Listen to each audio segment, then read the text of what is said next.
Kaixo, Carmen eta Cayetano gara, Instituto Konstituzioen Bizkaian gaude. Erakutsiko dizuegu nola egiten den Eskaiolazko apalategia. Gure apalategia egiteko material eta tresna hauek erabiliko ditugu. Eskaiolazko baldak, apaletarako itsasgarria, eskuaira,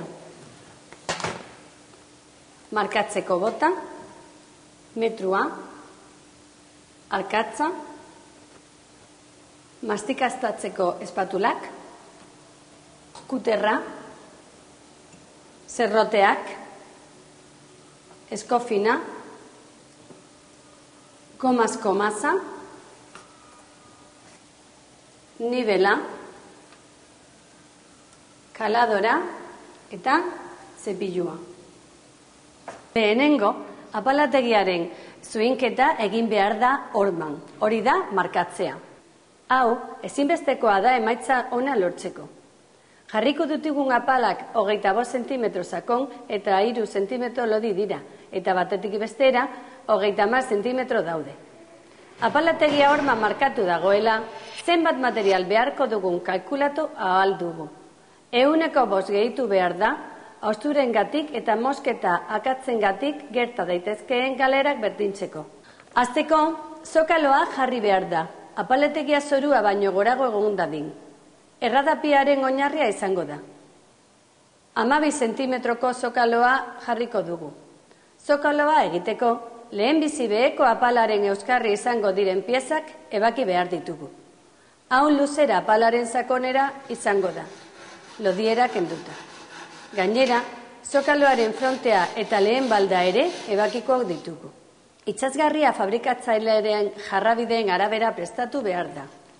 Ez da prestatu behar askorik, azkar lehortzen da eta. Prestatutakoan, ebakitako piezak zoruan eta horman finkatuko ditugu.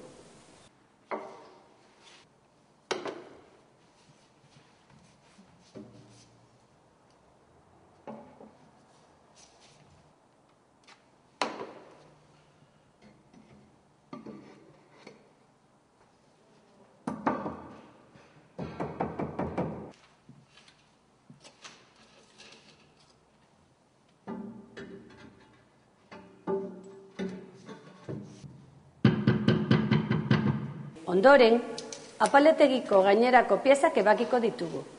Horretarako, apalategi bakoitzaren luzera neurtu behar dugu, eta gero, zerrotea ebaki, zerbait dagoaren gaineran jarrita.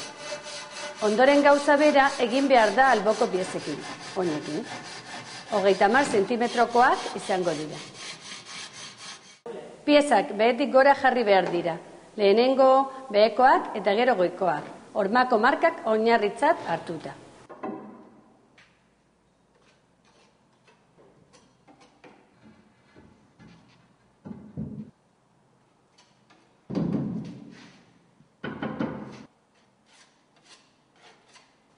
Itsasgarria lehortutakoan erremateak egin behar dira, eta junturak bete espatula batez.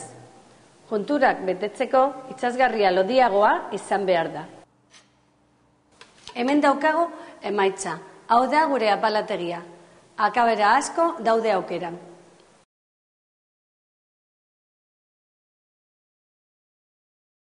Laburbilduz, prozesuaren urratz nagusiak dira. Lehenengoa, apalak horman zuintzea.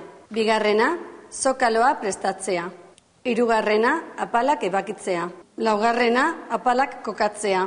Azkenik, erremateak. Orain, gure apalategia amaituta dago.